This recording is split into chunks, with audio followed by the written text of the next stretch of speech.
And welcome, Hoosier fans, to this week's edition of Assembly Call Radio, where each week we discuss the most interesting topics in the world of Indiana basketball and sometimes Indiana football. This is our 153rd edition of Assembly Call Radio, and it is our 565th episode overall of the Assembly Call, recorded on the evening of Thursday, January 2nd, 2020, immediately following the Indiana football team's crushing loss in the Gator Bowl, which we will talk about here on the show, along with some basketball. I'm your host, Jerod Morris. And let's begin this edition of the Assembly Call how we begin every edition of the Assembly Call, and that is with our Hoosier Proud banner moment. And Indiana is the national champion. When it comes down, Indiana will be champion. Smart takes the shot. The Hoosiers have won the national championship.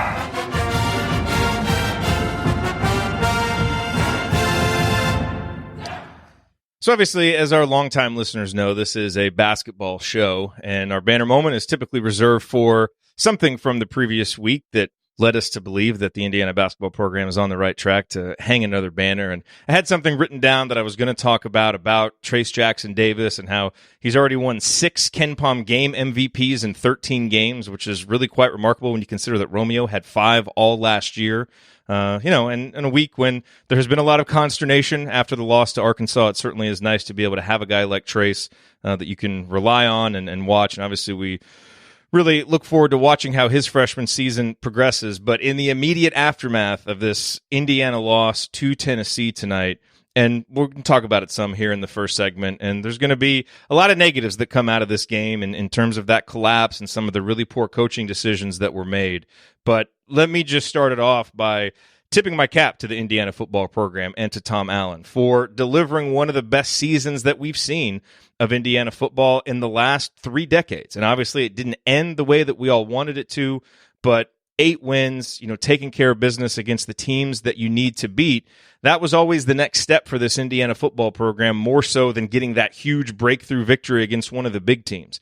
And they took that step. And now it's going to be very interesting to see if it's sustainable, if they can keep it going. But this football team brought us a lot of, really entertaining victories, a lot of great moments this season. And for the most part, this game tonight was good, obviously, until what happened at the end. But, what happened at the very end of this game, it obviously mars the Gator Bowl experience, but it shouldn't mar the overall experience of being an IU football fan this year, which overall was very positive. So a hat tip to Tom Allen, to the coaching staff, and to the players for delivering a really, really good season overall this year for all of us to enjoy. All right, let me now introduce my esteemed co-host for this week's show. Ryan is off tonight, most likely walking the beach in San Diego and contemplating how he now lives in a world in which Indiana football appears to be on more solid short-term footing than USC football. But to my left, he is the Jim Harbaugh of girls' youth sports coaching in Cincinnati, the president emeritus of the Robert Johnson Fan Club, and the man who made being a bracketologist cool again. Andy Bottoms, the nation's most accomplished bracketologist. Andy, what is your bottoms line? Andy is not here. Okay. So there we go. Andy is not here. He's having problems with Zoom. I did not notice that, but now I do. So to my right, the man who is here, the man who is always here. He remembers the days when a movie cost $1. Heaven help you if you ever decide to pop your collar. Play hard, but remember, fake hustle is a crime. He's the coach and it's Tonsoni time. Okay. He is the coach, Brian Tonsoni. Coach, what's on your mind? I'm trying to find words to speak after losing that lead in the fourth quarter in the fashion that Indiana football, being a fan since 1985, it's been tough to watch a long drought of good football.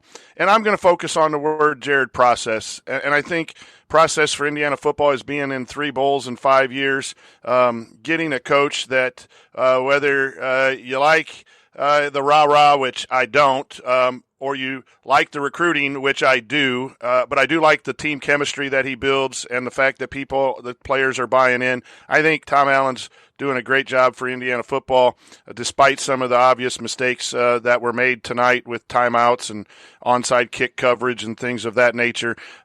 So I would say once you get over the hurt, think of the word process, and that covers basketball as well. If you want to do things right, it often takes time. And that's hard when you're a fan and in today's social media world where everyone's talking and you want instant gratification. But in order to build things, you got to get old and stay old in football, and you got to get old and stay old in basketball. And that generally takes 2, 3, 4, 5 years to get there. And I know people would disagree with that somewhat on patience, but I'm trying to have patience and say good things tonight as opposed to what I'm really feeling deep down in my gut watching that and having games like that happen over and over and over again to Indiana football. 8-5 in a big-time bowl on a Thursday night, competing very, very well. Proud of the program. I'm going to be ready to get that bar back out late August next year or early September and go tailgate. And I already have tickets at Wisconsin. Maybe in the next 20 minutes. Who knows? Yeah. So, yeah. Well, it is out down here, and it was, used tonight. So please take what I say with a grain of salt. But process. I think we as fans need to take deep breaths and understand process in both of the big main programs for Indiana University. Andy, were you really that offended that I called you the Jim Harbaugh of Girls U sports coaching in Cincinnati, that you had to just drop off and leave me hanging there? I would argue there's some others that you've put in that intro in the past that would have been the last straw before Harbaugh. All right, Andy, your bottoms line on what is a difficult night for Indiana sports fans. Everybody, you're kind of waiting for the worst to happen, I think, as an IU football fan. And no matter what happens, you're like, well, yep. You're up 13. Is the missed extra point going to come back to haunt you? And it always sits in the back of your mind. I think that always sits in the back of the players' minds to a certain extent. And it just seemed like once things started to roll downhill, it really got away from them. They couldn't, they couldn't recover. They gave up those couple underneath passes when they were playing a little bit too soft too early, and gave up, a couple dump offs to running back, got 25, 30 yards, and really gave Tennessee some momentum. And Tennessee adjusted kind of the flip side. They did the same thing with IU on that last drive, really reset after the throw to Westbrook and got it done. So it's one of those where you always try to, I think we tend to try on here, and from a basketball perspective, to put things in some kind of perspective and not completely wipe away the joy that a season may have brought to fans and people like that. So I guess that's what I'll try to do here. This has been a pretty fun IU football season, given how it started out, what the expectations were, and as Coach said, you can really start to spin that forward and paint yourself a positive picture as you move forward with this coaching staff. Flip side of that is, you've seen special teams issues at times, and that was one of the things, not the only thing that did them in. Some of the clock management things that were not new to tonight's game are disheartening, and you just have to hope at some point that you learn from those kinds of things, and you see adjustments made in those areas in the future. So a bummer of a way to end what has been a really fun IU football season, which is more than what you can say about a ton of recent IU football seasons. So I guess you can see it whichever way you want, but in the immediate aftermath, it's really hard to look at the positive. But I guess I would encourage people to say, did have an 8-win team, which was something that had not been done in quite some time, and hopefully that bowl win is the next step, and hopefully that comes next year, given the way things are headed. But it does not make it any easier to look back at a game that IU really had and gave away. Not all that different from a basketball game against a different SEC opponent from over the weekend. Just had to mention that. It did feel somewhat similar, unfortunately. All right, this week on Assembly Call Radio, we're going to talk a little bit more about the bowl game here in segment number 1. We know that you don't come to us for our football insight, but we just want to get it out of our system since it's right after the game, and then we will turn our attention to basketball with a quick look ahead to Saturday's game against Maryland, and then have some fun with some all-decade questions that we will dive into. All of that coming on this week's edition of Assembly Call Radio. First, let's talk a little bit about tickets. As you know, you have a lot of options when it comes to where you get your sports tickets, and this is not an industry that is known for its growth and innovation or for being customer-friendly. But with millions of live event tickets and a price match guarantee, SeatGeek proves that there is a better way. SeatGeek built the fastest way to find tickets so that you can stop searching for the perfect seat and instead start enjoying it. for tonight's game, that perfect seat would have been next to the Tennessee fan who went nuts in the fourth quarter that everybody was tweeting. Oh, if you only got to sit next to that guy. But look at the App Store. SeatGeek has over 50,000 five-star reviews, and the reason is because they deliver a better process for buying tickets. SeatGeek pulls together millions of tickets from all over the web, and they rate each deal on a scale of 1 to 10 with a color-coded system to show the value. Green dots mean good deals, red dots are overpriced, and then SeatGeek displays the tickets on an interactive seat map so you can see right where they are, and every purchase is fully guaranteed, so you can shop for tickets with confidence. I have the SeatGeek app on my phone. It's by far the fastest and easiest way to find tickets. And so if you want tickets to any upcoming Indiana basketball game, home or away, go to SeatGeek because they have them all listed there, and you will find the best deal that you will get anywhere. Can a brother get some coupons? Yes. Best of all, SeatGeek will give you $10 off your first SeatGeek purchase. All you need to do is use our promo code. So download the SeatGeek app today and use the promo code ASSEMBLY for $10 off your first purchase. That's promo code ASSEMBLY for $10 off your first purchase. All right. So, a few lingering thoughts about this game. And, I saw this mentioned in the chat by a couple of people, Coach. But, it's for some reason, it feels especially disappointing when you feel like the players really went out there and put forth a winning effort. And when it really feels like you can trace a 1-point loss. Yeah, you can trace it to missing an extra point. That's fine. But it really felt like some of the coaching decisions took a win off the table. Whether it was the really poor clock management at the end of the first half. I sent you guys the text message. My mom was texting me about that for 20 minutes, angrily. I think she kind of summed up how everybody felt. It was just such a boneheaded decision with 8 seconds left, to let 5 seconds run off the clock. You don't give yourself a chance to try and score there, and you just settle for a field goal. And then obviously not having the onside kick team ready at the 4-minute mark. I mean, those two things to me are bordering on coaching malpractice. And those were huge, huge plays in this game that if they go the other way with just what you would kind of call just normal judgment, to me, I think Indiana wins this game. And so that, I thought Indiana's players played so hard. I thought, in the beginning of the game, Tennessee was just dominating Indiana. I mean, running up and down the field, the defense bent but didn't break. They stayed tough. I thought the offense, despite some early struggles, found their way. Kalen DeBoer made some great adjustments. But some of those big picture decisions that really go straight to the head coach, I don't think it's always that simple. Tonight, I actually think it's pretty simple to me why Indiana lost this game. And that to me is why it's really, really frustrating coming out of this. And I can't shake it. Yeah, I first of all, I'll say the defense just played fantastic. Maybe that last drive when they were more prevent and gave up those first, 2 or 3 checkdowns, which got Tennessee's momentum going. And then, it's hard to be too positive about the defense because you give up 2 scores in the last 7 minutes to lose the game. But I thought that defense kept them in it. Their ability in the red zone early in the game was. If you would have told me that Tennessee scores 23 points, I'd say Indiana wins. Yeah. That's what they were averaging scoring. That's what we were averaging giving up. And I thought the offense did all right. I thought they had trouble with the speed of the defensive backs and the line and strength of the line in the first half. And I thought Kalen DeBoer made some really nice adjustments in the second half with using Ramsey more of a wildcat situation, of matching up numbers. So I thought that was good. But yes, and again, I'm always pro coach, but I'm screaming at the TV with 8 seconds to go. As soon as Ramsey crosses the first down, that has to be a timeout. And then to not tell Ramsey to go up and spike it, you took 5 seconds to spike it. If you wanted to spike it, it should have been at 7 seconds, and you still could have run a play. That is just, you've got to think 2 or 3 plays ahead or have people on your staff thinking 2 or 3 plays ahead. And I don't know if that's on Allen or that was on DeBoer, but that you've got to be thinking ahead there with 1 timeout left, and then you take a timeout at 3 seconds once the clock was stopped. That to me was really bad. That goes on Allen. I mean, maybe he has a guy that's supposed to be in charge of it to help him, but the buck for game management stops with him.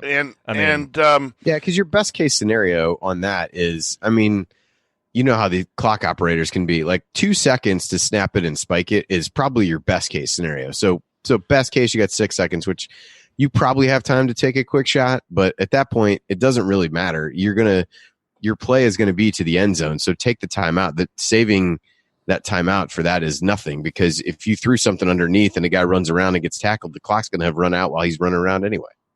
And even if you just wanted to kick the field goal, take the timeout. You got 8 seconds. A bad snap, you can spike the bad snap. There's just no defense for not taking that and spiking at 3. And I was just Mrs. Tonsoni was down here, and I'm shouting at the TV in language that I shouldn't use around Mrs. Tonsoni, and so that's bad right there. But and then as long as you weren't shouting at her, because she is no, I was shouting at the TV. But right. I do think that the kickoff thing at the end, I think that's bad too. But with 3 timeouts Tennessee had, I think that was really a better decision by Pruitt. But I think you still have to tell the guys to be ready for it and prepared, and put a few more guys up, even if you thought they were going to kick off normally. They looked to me like they had their normal kickoff team there. And then you add a missed extra point, and I know Justice had a good year. But, man, the special teams coach and those timeouts, just not good coaching.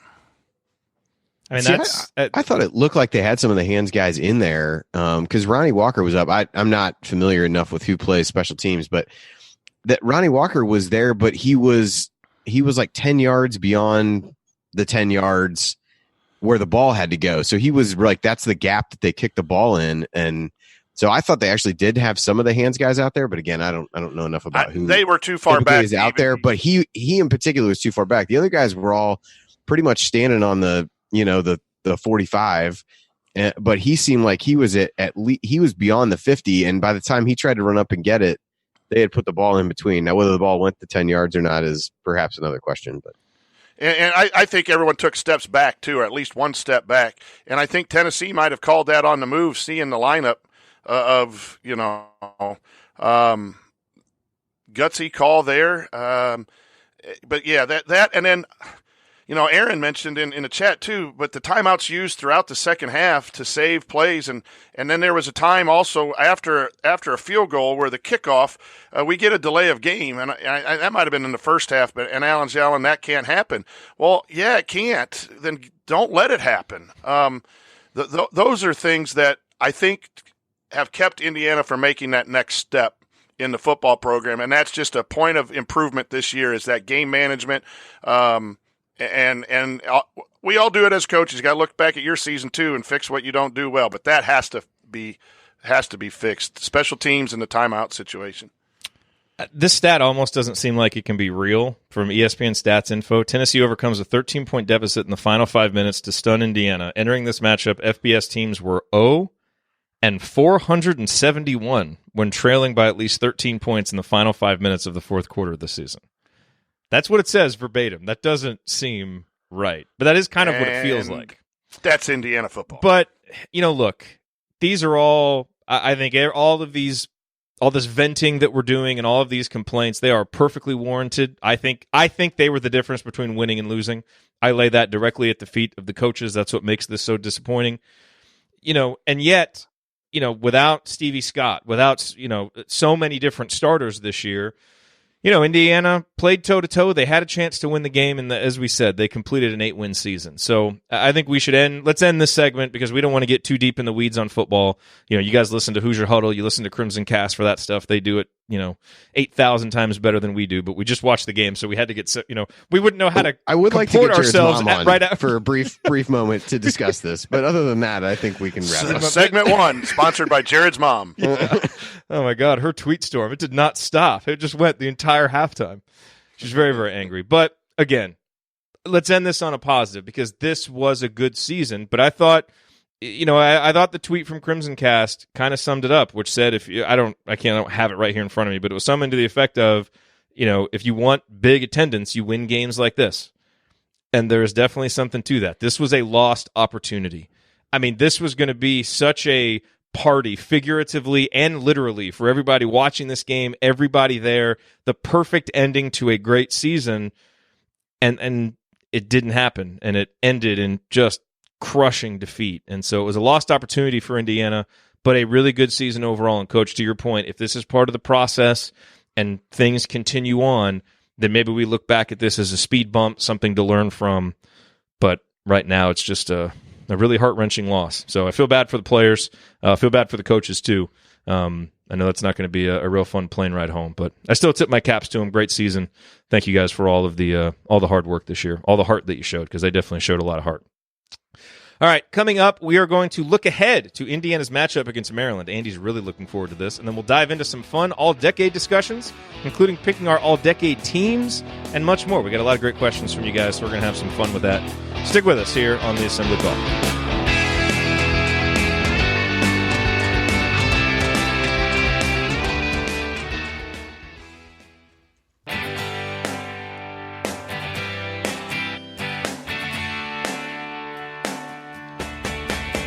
What's going on? It's Christian Wofford. What's the only thing better than an epic buzzer beater? Celebrating it with friends afterwards. Join my guys Jerod, Andy, Ryan, and Coach on the Assembly Call after every IU game. Go Hoosiers. Welcome back to the Assembly Call. You can find all of our content at our website, assemblycall.com. And if you ever want to join the chat mob during our unedited live broadcasts or watch those replays and see all the between segment banner, then check out our YouTube channel, youtube.com/assemblycall. I'm Jerod Morris here with Andy Bottoms and the coach Brian Tonsoni. And guys, let's move on from the football team, move on from the disappointing Gator Bowl loss, and let's turn our attention to what we do here on the show, which is talk basketball. So big game for Indiana coming up. Big Ten play resumes on Saturday. It's an early start. I believe this is a 12 Eastern start, Andy? Is that correct? The Ryan Phillips special, the 12 o'clock Eastern start. The Ryan Phillips special. So IU plays Maryland. So, no easing into the Big Ten schedule here. Start right off at Maryland. Ken Pom currently has this as a 74-66 win for Maryland, a 24% chance to win for IU. Maryland, the number 8 team in Ken Pom. I believe out of the next 8 games, Indiana plays 5 teams currently ranked in the top 8. So those issues that we saw in the Arkansas game and in some of the previous games, they got to get fixed real fast for Indiana to kind of build some momentum here during this early part of the resumed Big Ten schedule. Andy, as you look at this matchup, besides kind of the obvious stuff, what are a few keys to victory for Indiana? Where are maybe some places Indiana can take advantage of Maryland if they come to play on Saturday? I mean, I do think depth is one potential factor. They had Maryland had a pair of freshman twins, big guys transfer or going in the transfer portal. They don't have a ton of size outside of Jalen Smith. They don't really play anybody else over 6'7" or 6'8", really, besides him.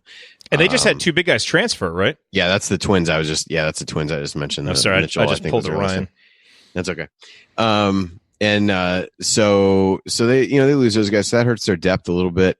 They've not shot the 3 particularly well, even though I feel like they have some guys who can shoot it better than what they have so far. But right now they're 240th in 3-point shooting at around 31%. So, but they a lot of the things that IU, for all the things that we think IU does not do well offensively, some of the ones IU does do well, Maryland matches up with pretty well on the defensive end. They don't give up a ton of offensive rebounds. They don't send teams to the line a whole lot, and they have a really good 2-point defense. So those are really the 3 biggest areas that IU has going for it on the offensive end, and those are 3 things Maryland does really well. They have a high block percentage, which is largely Jalen Smith. He's a big part of their defensive rebounding effort and those things as well. So I think that becomes the struggle.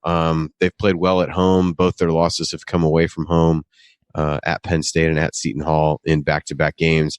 I don't know that they've been overly impressive in a number of those games. They beat Illinois by 1 at home.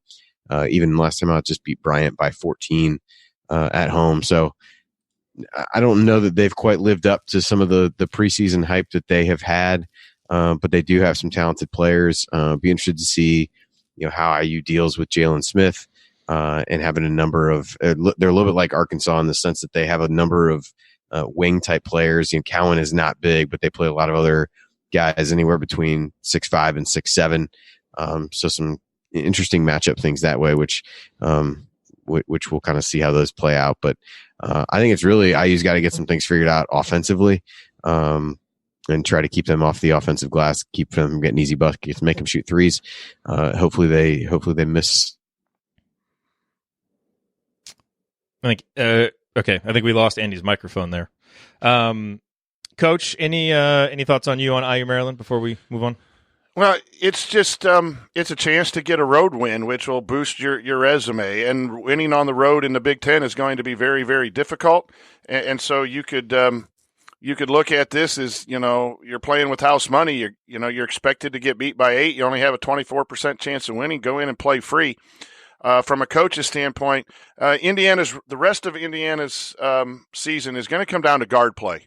And I think it's just simple as that, Jerod. I mean, we could put that conversation on, record it and just play it back every time we have a show. We knew that in the offseason, and it's really playing out. If the guards play like they did against Florida State, we can beat anybody anywhere. If the guards play like they did in the last few minutes of the Notre Dame game, in the last few minutes of giving up the lead in Notre Dame and giving up the lead at Arkansas, there's a lot of good play that's going to waste because of bad decisions at the guard and the inability to get the ball into the post. And the coaches got to do what they do too. They got to change things up a little bit. But man, I've been really disappointed with that. And I also think I'm interested in seeing what the juniors and seniors can do. And I don't really count Joey Brunk as a junior. He's new to the program. But the new guys in the program have been doing and playing at their level or closer to their ceiling. I think the juniors and seniors are nowhere near their ceiling and at best have been average and have just carried on what they've played in the past. And you needed a better Justin Smith, and you needed a better Devontae Green, and you needed a better Al Durham in order to be very successful. And whether that's on Archie Miller or that's on the players themselves, those three are very, very important to Indiana's success, and they are playing at best average and not moving up towards closer to their ceiling. And that's just, if those guys play, I think we have a chance to win any game. If they don't, we're going to be another Wisconsin, possibly. Yeah, some of that early development that we saw in those first few games in November from those guys has not carried in to some of these games against better competition. And it needs to, because you're going to be as good and go as far as your upperclassmen take you.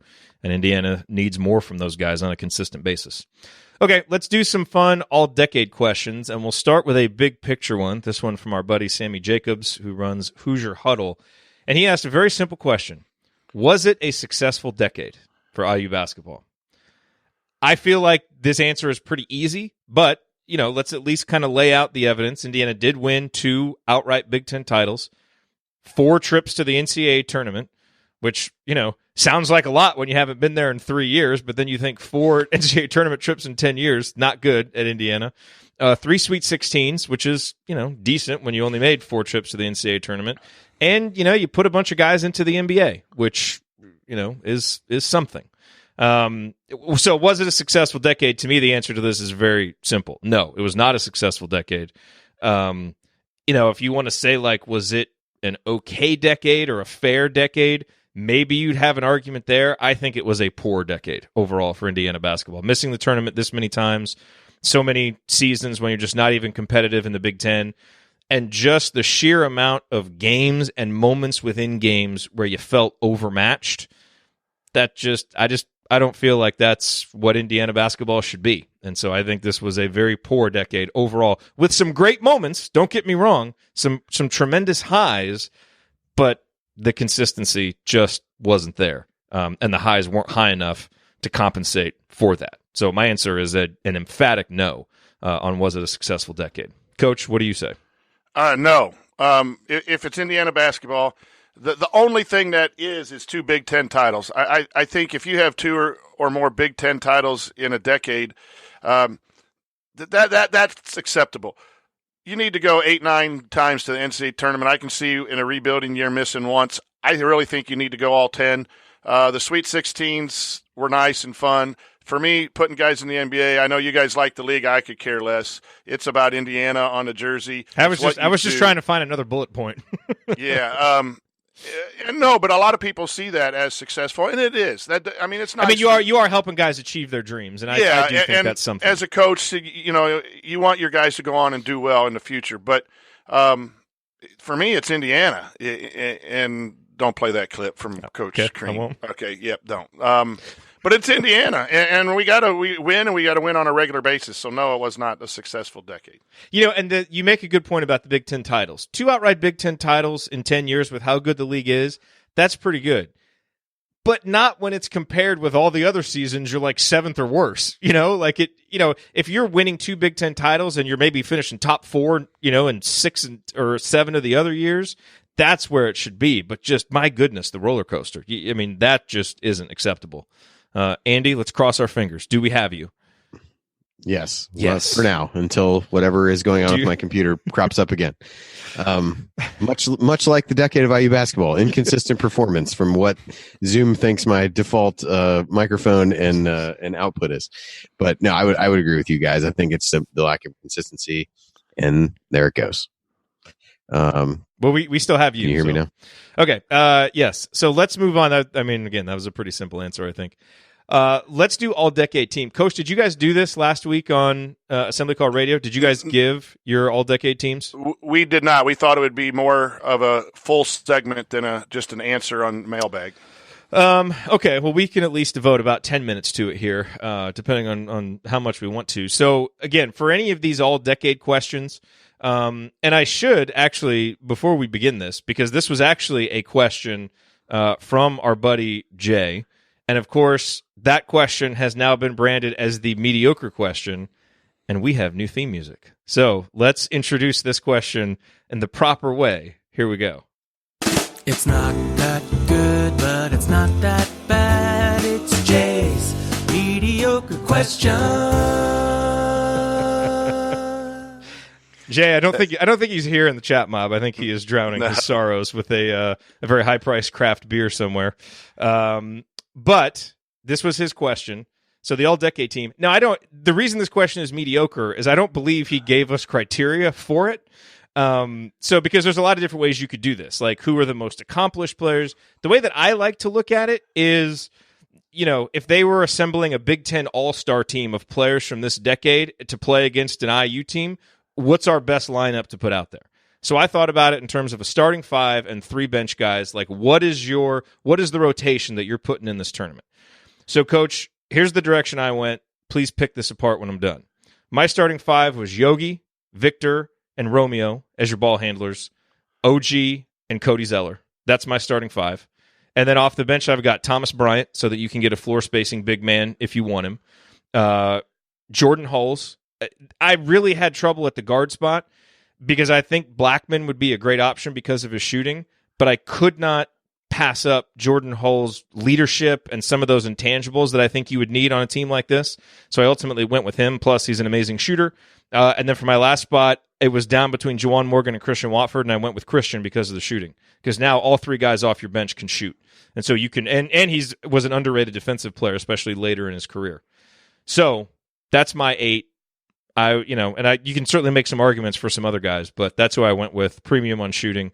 And the reason I went with Romeo in there is just, now if you have Romeo and Victor, you've got 2 guys that can get to the basket anytime you want. So good luck trying to defend that. So that's who I went with. Pick that apart. No, I can't. From your criteria, I think it's the absolute perfect team because you have the best players in the starting lineup. And they're all, in the league.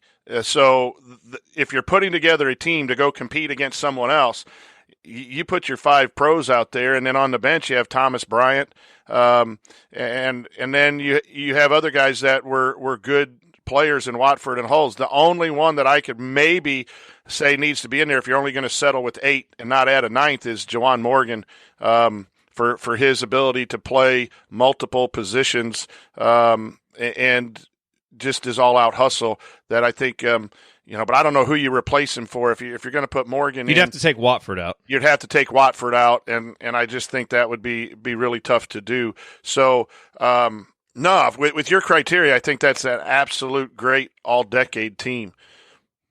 Andy, did you hear my team? I see it in the run sheet. I did not hear your criteria that Coach referenced, but everything here is terrible. IU football has broken my computer. It's broken my heart. It's broken me personally, and now it has broken my electronics. So the criteria was if Stephen Bardo was putting together a Big Ten All-Star team from the past decade, and we had to then put together our Indiana All-Star team to face that crew. So you actually, the lineup needs to fit together. It's not just based on achievement. Who would you pick? What would be your?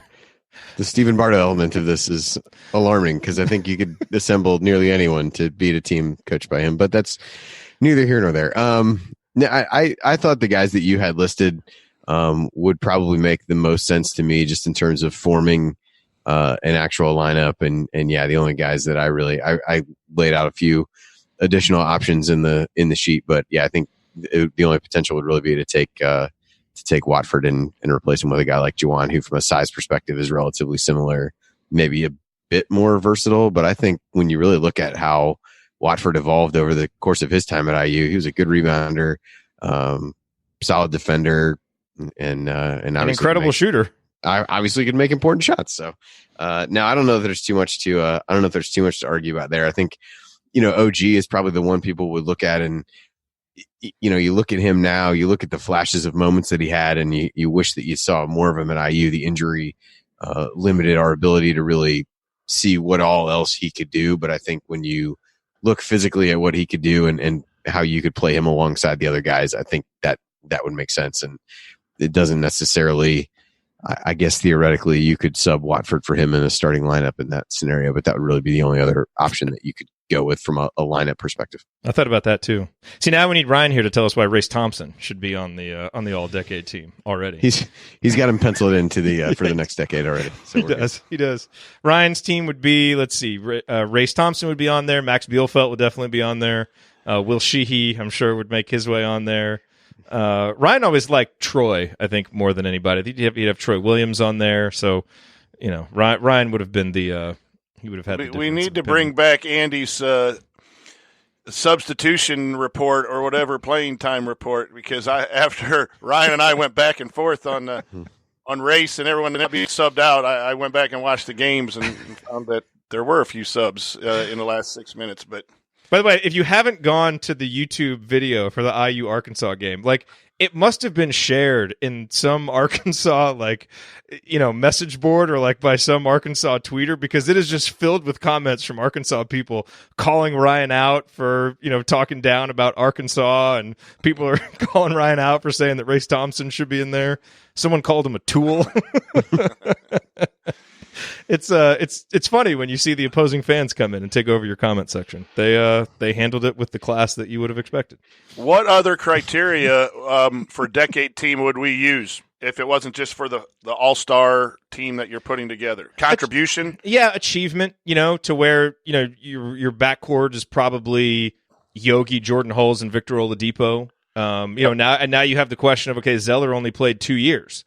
Does Juwan Morgan get in the starting lineup because he played for 4 years? That now Watford is undoubtedly a starter if you're doing it that way. So that, but I don't think that's as fun a way to look at it, because now you're just kind of looking at numbers and lining up some of that stuff. Compiling so that's why I like it at that point. Yeah, that's why I like looking at it more in terms of impact and how would these players fit together, and that's what's fun about this, because you really start to think how is this guy going to fit with different lineups? How malleable is this guy to playing with other good players? And that's what to me is so impressive about Jordan Hulls. Is to me he has to I could not take him off of this team, even though he's not in the NBA, but he produced for a reason, and I think some of those reasons might have been intangible, but But if you look at it, not an accumulation of stats necessarily, but what they meant for the Indiana basketball program. And you would lose some guys like Romeo and OG who were hurt and didn't play and then went on and were great in the NBA. You would, but Indiana doesn't win one of those Big Ten titles without OG. Yeah. But you have Watford with the Watt shot, who's meant a lot for Indiana. Jordan Hulls, Yogi Ferrell, Victor Oladipo, Cody Zeller brought Indiana back from one of the worst self-inflicted, self-reported problems. You would Verdell Jones has an argument at that point for the. Then you have Verdell Jones for staying through there. Juwan Morgan for staying through 4 years. You have a guy like Troy Williams, 3 years, who played and went on. So Robert Johnson for bridging the gap between eras. Yeah, and I think when we're at a time where a lot of us want Indiana basketball back to where we supposedly believe Indiana basketball is back, is good offense, good defense, Indiana recruits, all of those guys. Some of these guys really started that from the the 10 years after night and all that problems that we had. Some of them started that, and Archie's trying to finish it, whether he's the guy or not. I think there's a lot of guys that represent what we want. And I don't want to take anything away from the Romeos or the OGs or the guys who only came and didn't play. But I think that's what the decade probably will be remembered by if we can get back soon. Yeah. Yeah, no, it's a good point. All right, coming up in our third and final segment, we're going to answer some more of your fun all-decade questions, including the best and worst losses, the best shooter of the decade, and the best achievements other than being ranked number one. All of those and more. Stick with us here on the Assembly Call.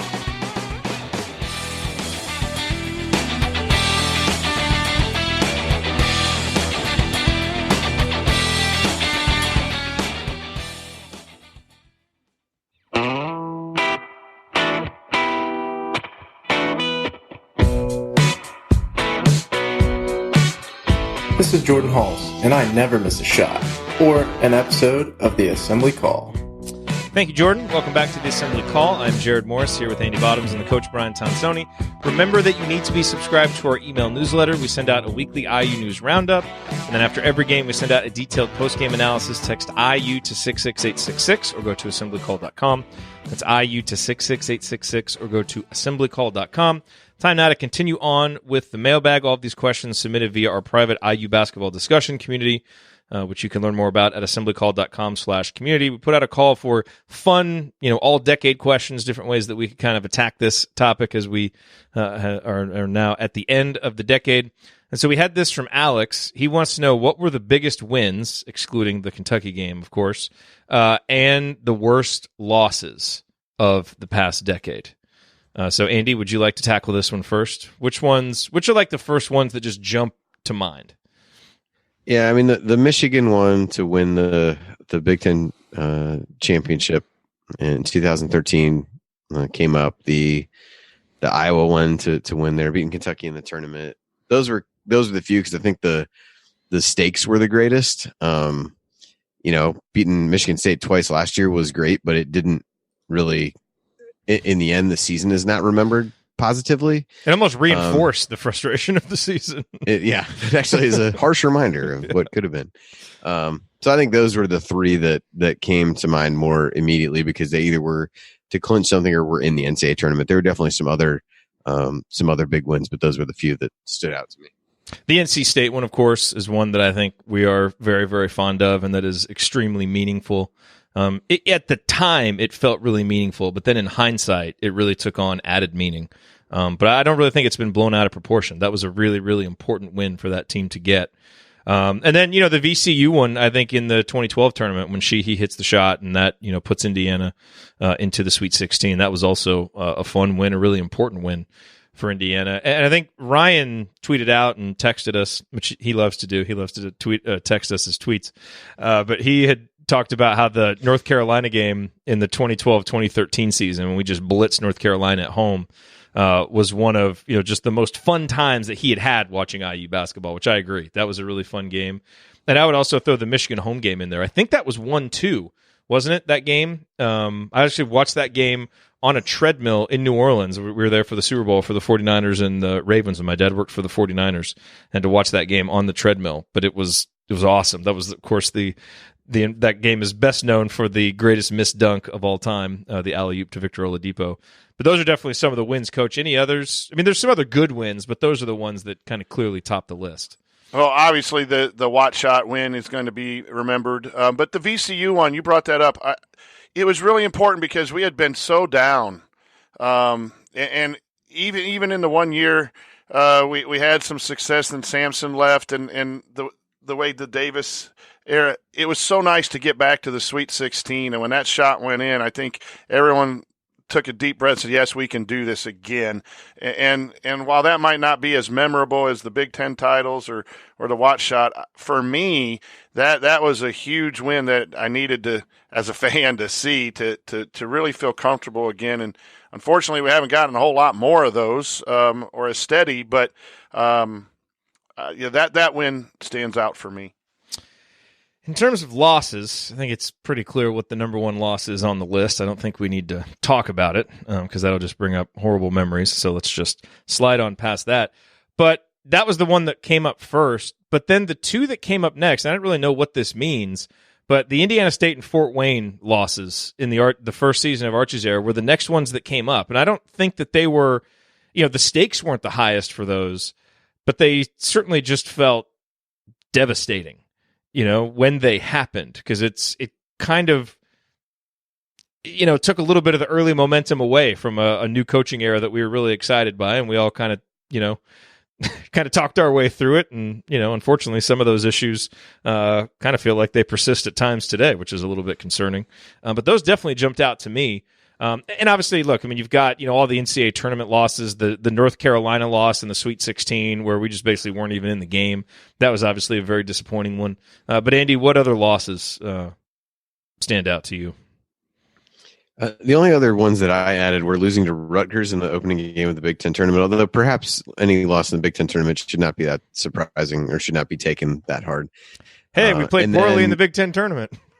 And then I put Shocker. Maui in 2015-16, which that season ended up to be so much better, and that part of it was kind of forgotten. But that was a pretty terrible 3 days of basketball that they played there. So those were a couple of rough games. But they turned it around, which was nice. Yeah, so they turned it around, so you kind of forgot about those. But those were the few that, as I kind of scrolled through the schedule, stood out. It's interesting in the chat mob, credit to the folks in the chat mob mentioning this one, the first Fort Wayne loss. Because if you remember, that was, Indiana was riding high after beating Kansas, and I think that game actually came before the North Carolina win. But it was the first hint of what is wrong with this team? It was just an awful performance. The fact that you had to use the phrase the first Fort Wayne loss is alarming, but that's God, that's a bad sentence. I did not expect to have to say that sentence 3 years ago or 4 years ago, but here we are. Okay, there have been lots of other bad losses, and I don't want to get into any more of them because there have been too many bad losses. That's why this was not a successful decade, as we established earlier. Coach, let's have some fun with this one. Best shooter of the decade, which to me it comes down to five guys. James Blackman, Yogi, Nick Zeisloft, Christian Watford, or Jordan Hulse. When you look at the numbers, and I put their slash lines here so you guys can see them, these guys were all shot 40% or better from three. All were 82.4% or better from the free throw line. These are the purest shooters. Who is the best? If your life depended on a guy making a shot, there's different criteria that you could use for this. Man, I like them all. I'm going to have to say James Blackman. That's all he wanted to do, and so that's all he did is shoot, and he did it really well. The other guys had to play some defense and run some offense, and so, they might have been off a game or two. But what a list there. You can't, who would you replace Blackman with? I'd probably go down to Hulse. Just because he and maybe should be number one with his numbers. I'd go Hulse number one. The free throw shooting, that's who the I would consistency. Although Jordan had some slumps actually, so he had some pretty bad slumps at times.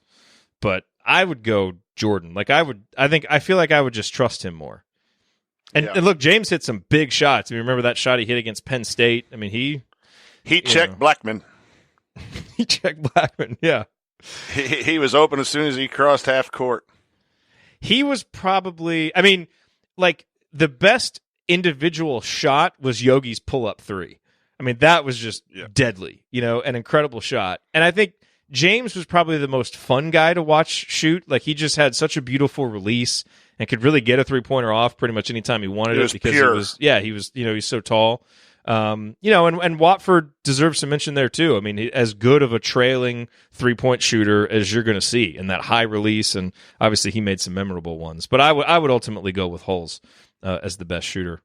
But fortunately, there have been a lot of guys. Unfortunately, those guys are all in the past, and we need to get some guys on the current roster because we don't have anybody really that would even approach that conversation, and that's disappointing. Andy, we got about 20 seconds left. Do you want to have the final word on this topic? Hulse was the one that I would have picked. I think from a free throw shooting perspective, and even when you see what he's really gone on to shoot as he's played overseas, I mean, that's continued to. I feel like he's even gotten better. Some of the stats that you see thrown out there, so it would be Hulse for me.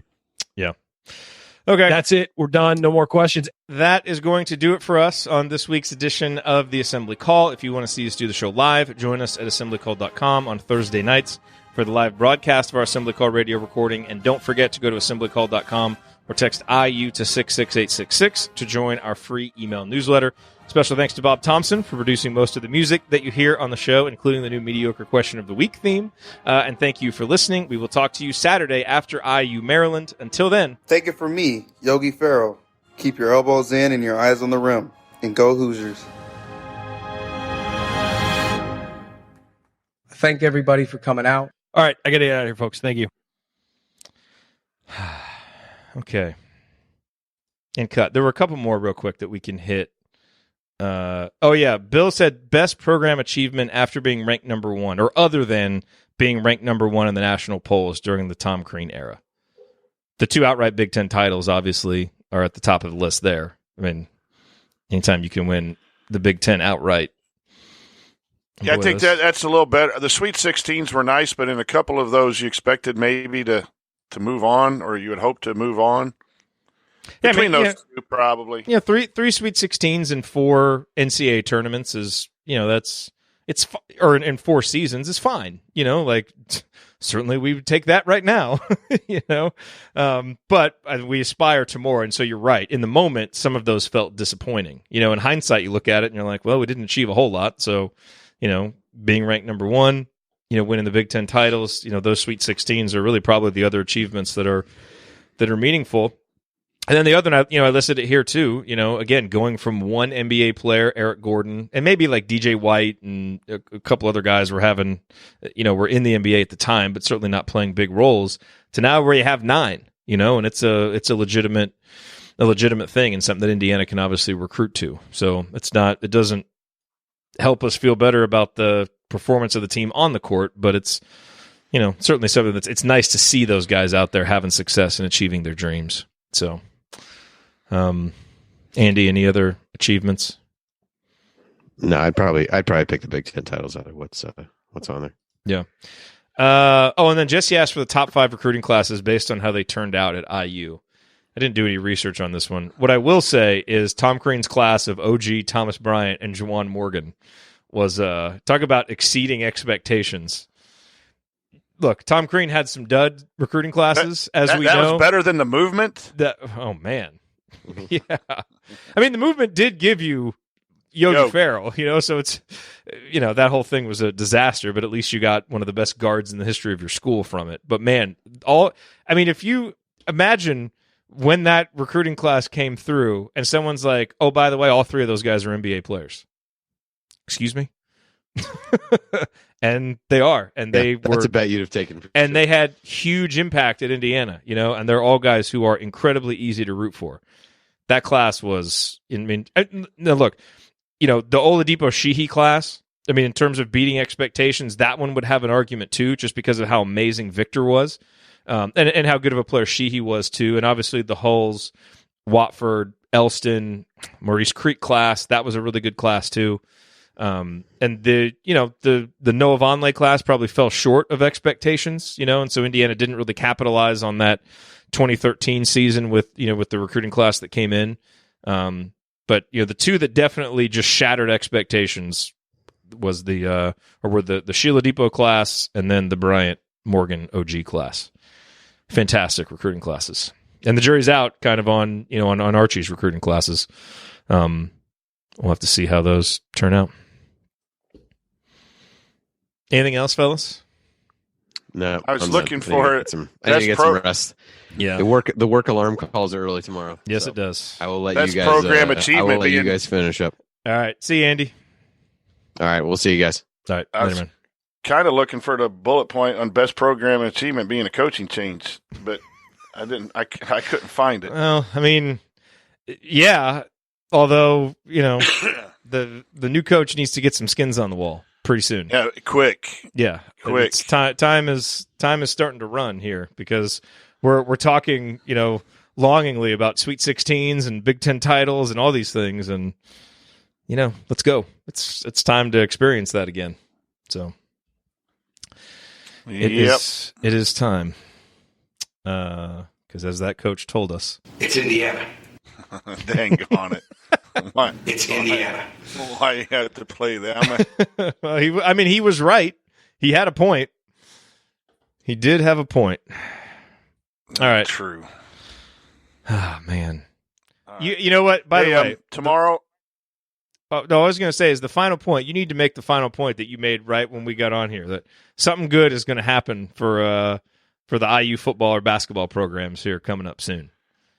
Yeah, I mean, you can only get kicked in the teeth so many times in 10 years, 12 years, whatever, before something turns and then stays good. I mean, we had our runs back when I was just young and spry and had hair, and then it's gone away for a while now. And so now it's time for you youngins to experience all of that joy. So, man, it's been hard losing leads in football, losing leads in basketball, and injuries, and your quarterback's out, your point guard's out. Yeah, water finds its level. Someone I don't like always says on their show in Indy, but it is true. It's probably the only thing that he said is true. But, man, I need to find that level quick. Mm-hmm. And we need some guards. Yeah, we do need some guards. We need guards. We need guards. Basketball is so much more fun to watch when you got guards. And I like all of our guys. I like them, but they need to play better. And we need to recruit more talented ones. And the ones we recruit need to stay healthy. Let's go. Let's do this. I will say this. Hey, five lefts knows I'm from LaPorte and the nickname Slicer. Like to see that in the chat room.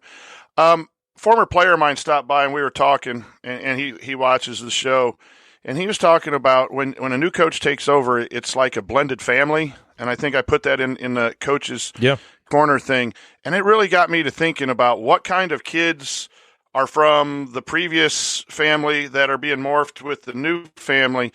And the two guys, at Ohio State and Louisville, which Archie gets compared to, you had Rick Pitino recruits that Mac had to accept into his blended family. And you had Thad Matta, who came from Butler, Holtman from Butler.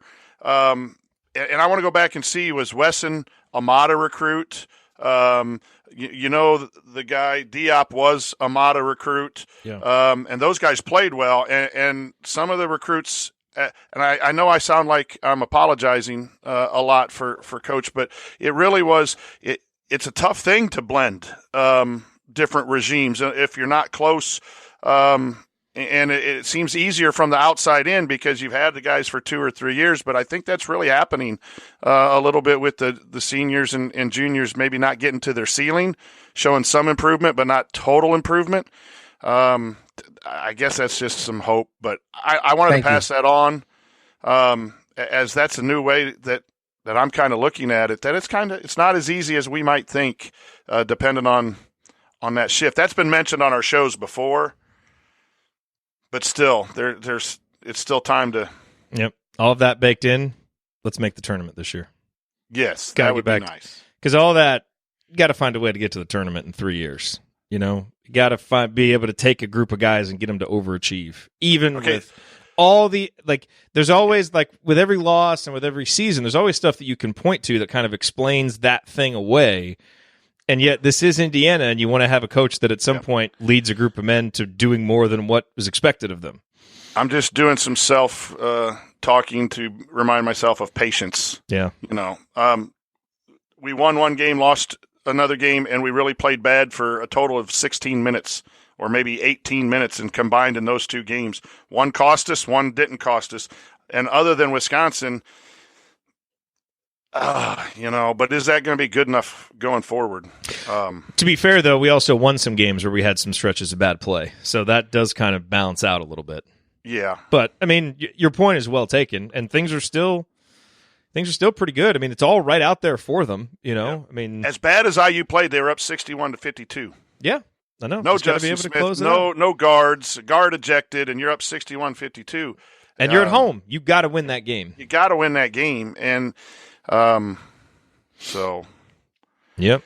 Anyway. Hey, it starts right now. As you said, I was having a conversation about that with somebody else, lamenting how tough the schedule is. And it's like, it is going to be tough, but there are also opportunities. Let's go. Let's get some opportunities that can anchor that NCAA tournament resume. We know we're going to take some losses. Everyone in the Big Ten is going to take some losses, and we're probably going to take a decent amount of them. So get ready because that schedule is going to be tough. But if you can pick up, 2 2, 3, 4 of them against those teams that are in that upper tier of the Big Ten, and take care of business at home against the other ones, you're going to be fine. No one's expecting miracles from this team, but they should be capable of that. That's not asking too much. Let's go. And that's why I mentioned, Jerod, the 4-2. If I have time, any spare time, I'm looking back at last year's NCAA, what the committee did, and what those teams were in those brackets. And almost every team in was at 500, above 500 in quad 1 and 2, or maybe just 2 or 3 games under. Well, I use 4-2, and if they can just be 500, I think they're going to be okay with the strength of the Big Ten. Now that might be a lot to ask with the non-guards and situations, but with the strength of schedule thing, I think there are some pieces that if you can close out games, I'm talking that way because I worry about the guards. But yeah. So tomorrow, the guy's got my phone number.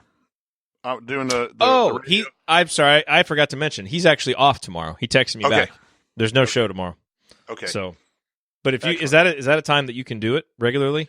If I'm out, not regularly, but I'm still on Christmas break, so I don't have school tomorrow. So I was going to fill in. Okay. No, thanks. Yeah, thanks for doing that. But he's off, so it's all good.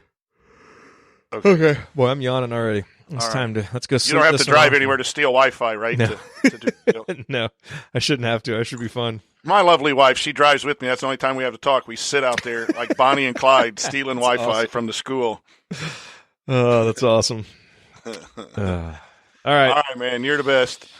So you're a maybe for Saturday, right? I should be good. I don't know if we have practice. We win tomorrow night. We might not have practice, but if we do have practice, it'll be in the morning. So I should be able to get home by noon to watch the game enough. Cool. Yeah, so I should be in. Okay. Almost 90% in. Good. Less airtime for Ryan to talk about. Race Thompson. Thompson. He needs to play more. Race Thompson. He does. All-decade Race Thompson. He needs to get it. No, I agree. He does need to play more. I'm not a fan of 11-guy rotations either. Play your dudes. But if you can even count Deron Davis in the rotation right now, he plays for 2 minutes, picks up a couple fouls, and then never sees the floor again.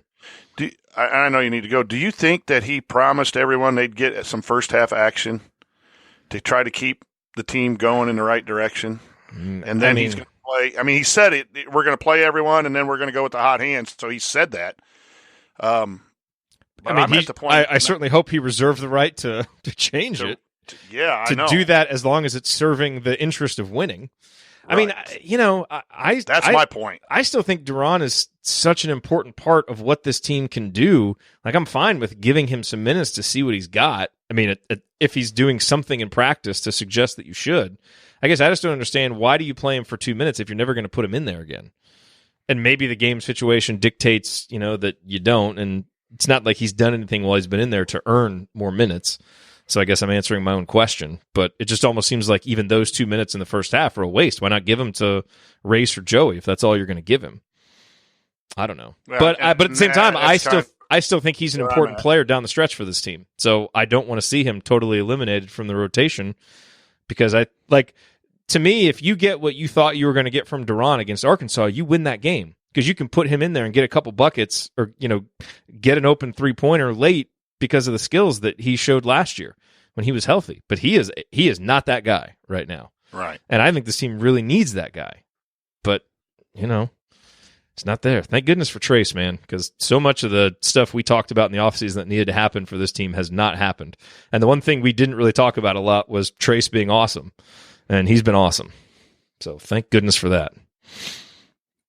Yep. No pressure, young man. Well, you got to have someone who gets him the ball. Yeah, no. I mean, you had a 6'6" guy on him. Throw the ball up, let him jump up, pogo stick, get it, and come down and score. Okay, so that was one question that I had. It looked like there were times when he had that advantage, and it's like I swear it looked like the guards saw it, but they just didn't want to throw what was kind of a risky pass. But at some point, don't you just is that a lack of skill as passers? Is that them being too afraid to make a mistake? Because it felt like there were some opportunities. Post feeding is very, very difficult, because you've got to handle the pressure that's on you. You've got to read the post defender, and you got to read the help. It's a lot easier to make a wing entry pass or a pass to the elbow in the pinch post. So it is difficult. Sure, yeah. But when your team is the strength of your team, you've just got to throw it in there sometimes. And I think they missed opportunities. I think the timing's off. Like when the posts are open, the guards aren't ready to throw it in there, or they're looking, but they haven't made. And by the time they make that decision, then the guy slides to a 3/4 post, or the help comes over, and then they make the right decision not to throw it in. But it should have been thrown in a half second earlier. Our guards are not making good decisions, not in shot selection, not in when to dribble through two people, not when to jump in the air and throw a behind-the-back pass off someone's shins. Our guard play has been bad. Bad. I'll be nice in case one of their moms is listening, but or two of their moms or whatever. But it's just been bad. And all the moms I've ever interacted with would probably agree. They're usually pretty clear-headed about how the team's playing. You can't. And I'll tell you what. I think right now our best guard is Armand, even when it is ups and downs, because Armand's doing what he can do as a freshman. You expect more from Al. You expect more from Devontae. You've been a college basketball player for 4 years. Make a post play. Don't fling the ball over your head. Nonchalant, up 60-52, and get it tapped for a fast break layup that sparked their run at the end. And then you follow it up by a little post pass that's not good. 2 turnovers, and next thing you know, it's 4 points. Al Durham getting ejected. But yeah, I think that, and I do think it's on Coach that he's got to try some different things. Get Trace that ball in the pinch post at the elbow and let him spin and go and do some things at the elbow as well as just the low post. The thing that fans and we forget is that 61-52 and he's got 20 points. There was a lot of good actions that the coach called to get him the ball.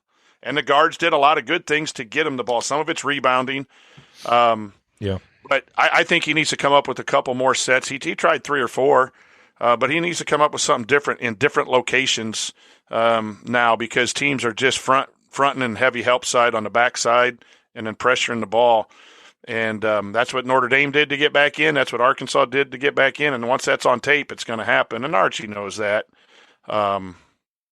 It is the most difficult thing, I'll tell you, Jerod, is a team that can't shoot. To coach a team that can't shoot. It just makes everything harder. It limits your creativity because the floor's not stretched. We had that situation with our high school team last year, and somehow we eked out 13 wins. This year, we spent a lot of time shooting, and we got a sophomore that can shoot a little bit, and we still haven't shot it extremely well. That's why we haven't won the games against better competition yet. We're sitting at 5-4. But, yeah, you want Archie to do different things, but if guards can't dribble and guards can't pass and guards can't shoot, kind of limits you. But it's his fault for not having better guards. He's been there 3 years. He's got to go get guards. For having 2 open scholarships and not being able to find a ball handler. Grad transfer or something. I mean, Proctor is at Purdue. That's at least playing something. And I'm a big Archie fan. That would be my complaint, is more the recruiting than the strategy than anything else, because it's about the Jimmies and the Joes. I mean, Arkansas had 2 guards that just went off. They didn't do any offense. Dribble, pull up from 28 feet, cash. Musselman's a great coach. Yeah, because he had those 2 kids. I mean, that is 75% of the job, although he inherited them. Oh, yeah, he inherited them. And those kids were just jacking threes, and they only hit 38% on the game, but they hit the 4 big ones down the stretch, and they were just – it wasn't bad defense. It really wasn't. No, 65 not points to Arkansas. Our offense is the problem, and we knew it would be. Yeah. The defense has gotten better, somewhat better. It still has some holes though too. Yeah, but that's the thing. The defense isn't it's not good enough to be our identity yet though. Like that's the issue, is the offense is struggling, but we should, and again, we're 11-2, so I mean we've won our fair share of games, but projecting forward, here's what ticks me off about our defense is when the guards don't score, then they hang their head and then people get behind them. Yeah. Justin Smith was late getting back. Countless times, you watch Archie, how mad he gets at people not getting back on defense. And that's when that Goodwin guy or whatever hit 2 threes or hit a 3 transition. right? And then that's your point per possession goes up. And then your metrics, and then you drop in the net because we're giving up easy layups because we're sulking. And who is it? It's your upperclassmen. It's just disappointing. And that's on Archie too, but it's a personality issue with some of those guys. Yeah. All right. Well, good stuff. Good chat. Always. I'll see you on Saturday. Yep. And we will see all of you as well. See you, chat mob. See you guys. Talk Saturday after IU Maryland.